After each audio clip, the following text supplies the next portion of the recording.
A very warm welcome to the 66th edition of the Global Weather and Climate Report. It is Sunday the 5th of November. Hope everybody is well. The sun is shining.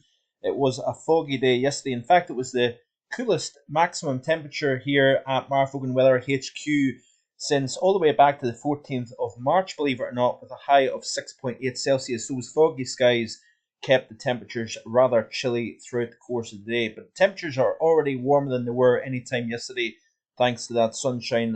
Nice warm 8 Celsius at the moment here.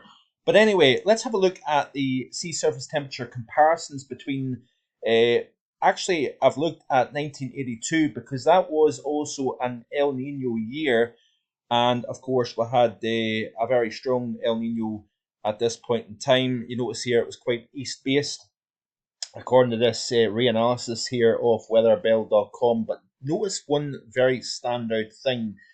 While we've got the El Nino, look at the cold backdrop in the sea surface temperatures globally compared to what we have at the moment here. So you can see this is as of Friday the 3rd of November, and you've got, of course, a very, very warm backdrop. There's the positive Indian Ocean dipole signature.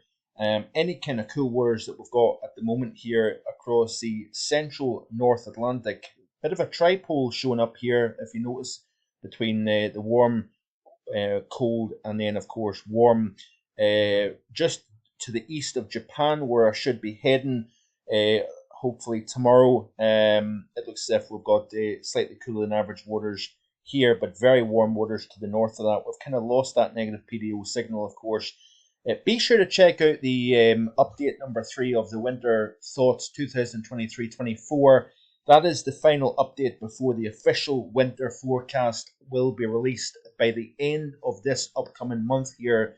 So it's a big month here on marvoganweather.com, not only on YouTube but on the website as well. There is a link in the description below with regards to that article here. So do check that out. There's been a lot of work put into that over the course of the week, and I'm starting to hone in more and more on the ideas for the upcoming winter season. But you notice here the fluctuation in temperature difference throughout the years. We'll lose the cold eventually here, but through the 1980s it was a very, very cold decade in terms of sea surface temperature profile. But you notice here as we moved into the 1990s, still cold, but notice here that we are gradually starting to see the change around. But even towards the there's the Super El Nino of 1997, of course. Then if you skip into the early 2000s, we started to see the Atlantic in particular, a bit of fluctuation in the Pacific, but with the Atlantic in particular, you could see the warming starting to take place here. Like I say, look at that, how cold the Pacific was back in 2010, but look at the Atlantic, rather warm even at that stage. But as we moved, particularly through the period between 2010 and 2020, you can see here the rise in the sea surface temperature profile. Let me know in the comments section below what you think is the cause of this warming. Is it carbon dioxide, or is there more to it than that? This is the current temperature anomaly globally for the year to date. So far in 2023, you can see here a lot of warmth across the land areas of the planet here, and a lot of that, of course, is down to those warmer than average sea surface temperatures. Record-breaking warm sea surface temperatures reflective in the land areas as well here. But we have, interestingly enough, seen the first -40 now recorded in eastern Siberia.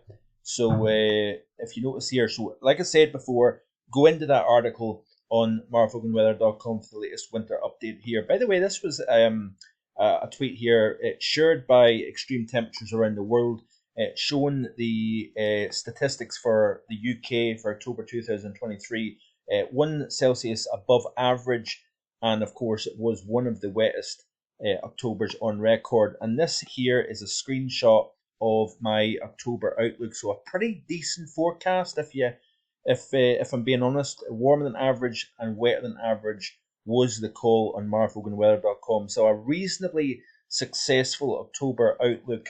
Let's see what November brings. Be sure to check out that on marvoganweather.com as well.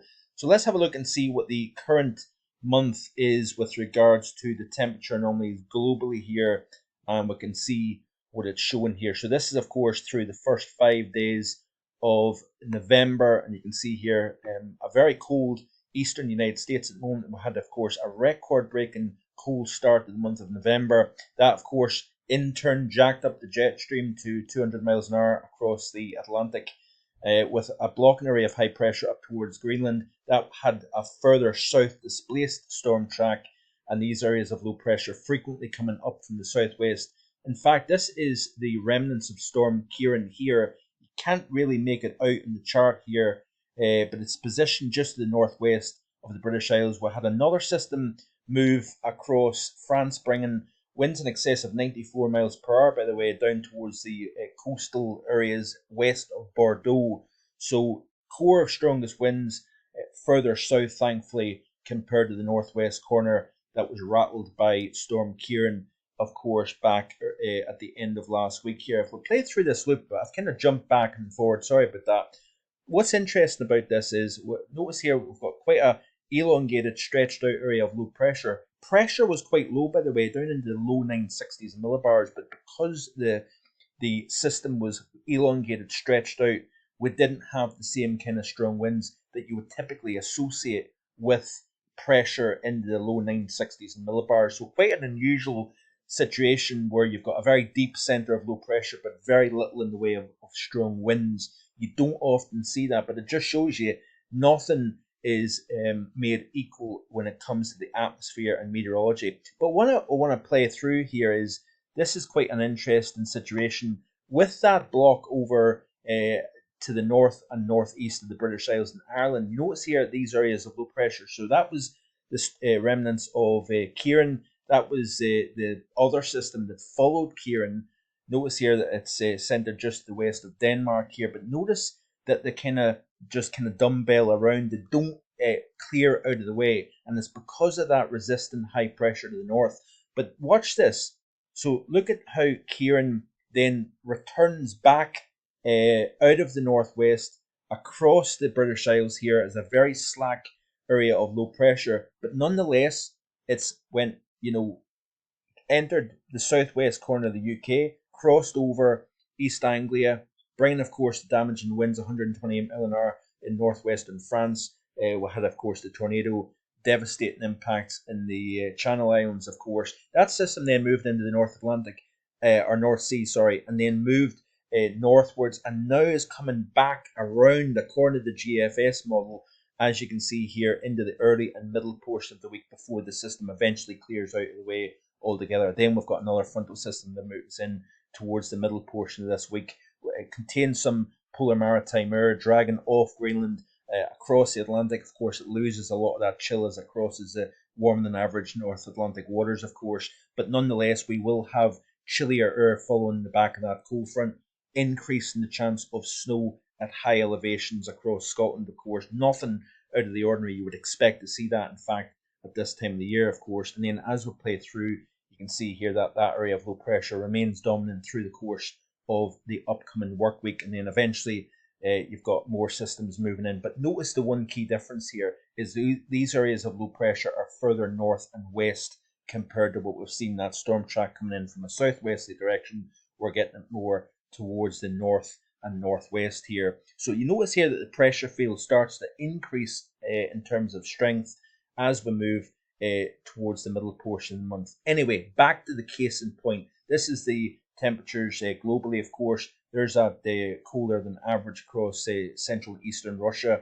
We've got very warm conditions across the far east of Russia. Look at the Alaska, Western Canada. Of course, when you've got cold, very cold air, Arctic air coming into the United States, you typically have that ridge of high pressure over the North Pacific extending into Alaska. And that certainly is something reflective of that positive PNA pattern. And of course, a neutral to positive Pacific decadal oscillation. So those warmer than average waters across the North Pacific tends to enhance higher pressure across the Alaska, northwestern Canada region. The problem that you have with that is that can sometimes lead to an enhanced jet across the North Atlantic, sending one storm after another into the UK, like we've seen in 2013-14. That was, of course, a notorious winter. Very frequent shots of Arctic air into the United States. And that's something we need to watch out with regards to this strat warming, by the way, because what my concern would be, at least, would be that this warming is more favourable for cold into North America as opposed to the UK. But there's a lot of other conflicting aspects to take into consideration here. Be sure to check out that winter update number 3, because there's a lot of things in that. So you can see here the widespread areas of warmth. Brazil, very warm, drier than average, cold than average across southwest Brazil and Argentina here.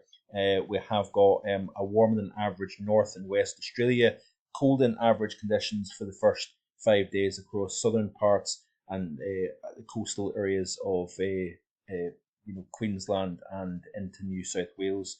Very cold compared to average across Antarctica with a positive AAO, and of course we've got plenty of warmth across the Arctic region of the planet at the moment.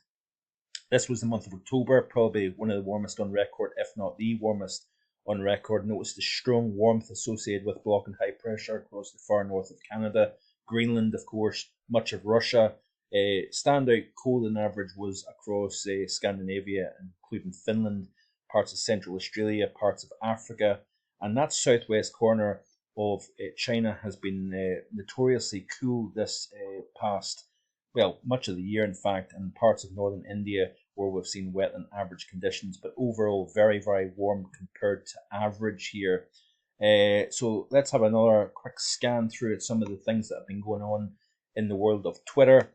You can see here, as I skip through it, would help if I can get back to the right chart here. You can see this was, of course, the previous storm that hit France Cap Ferret, which is just the southwest of Bordeaux. We're recording a wind gust of 94 miles per hour. And this is a tweet here by our friend Thierry Goose, and based in Canada. You can see here the first minus 40.4 Celsius recorded at Toko in Siberia. That is Russia's first minus 40, even if it is 12 Celsius below average, and still remarkable. We are quite far off records for the time of the year, which I'm not overly surprised at. Of course, it is a notoriously cold region of the planet, the coldest outside of Greenland, and indeed, of course, Antarctica. We also had a very impressive wind gust recorded, 205 miles per hour recorded with Hurricane Otis, that of course devastated Acapulco. We looked in a bit more detail, of course, at that back in last Sunday's global weather report. But interesting enough, in the past month, we've had two of the top 7 strongest wind gusts ever recorded by an anemometer. Of course, the previous wind gust was a 213 mile per hour wind gust in a Taiwanese typhoon that struck back on the 4th of October. So in fact, it was within that month we've seen 2 wind gusts in excess of 200 miles per hour, which is pretty incredible stuff. Look at this beautiful scene here from parts of Greenland, in South Greenland in recent days here. So beautiful scenes, of course, in this region of the world. And of course, we had record-breaking low pressure from Storm Kieran, pressure down to 953 millibars here. That track, very, very similar to the 1987 storm, but just a little bit further south. Otherwise, we would have seen the devastating impacts at northwestern France, northern France, and the Channel Isles seen there. That would have occurred probably over the southern half of the British Isles had it not been for that slightly further south storm track here. So we'll have to be very grateful for that. CANSIPS data finally in. We will look at the long range, the new model runs for the month of November with regards to the long range. We are going to look at that in the upcoming week, despite the fact that I'm going to be on holiday. There will be videos during the upcoming 10 days, folks, but it won't be just quite as prevalent as they normally would be. I hope you understand that, of course. But you can see here, low pressure dominating for the month of December here, as you can see, according to the model here. So yeah, very interesting stuff indeed here. Finally, to close off, it looks as if Europe recorded a new November high, a temperature of 35.1 Celsius recorded in Crete. So the warmest temperature ever recorded in Europe in the month of November. Quite interesting stuff. Be sure to like, share, and subscribe. Check out yesterday's video, and I'll see you again in the next few days with more. Bye for now.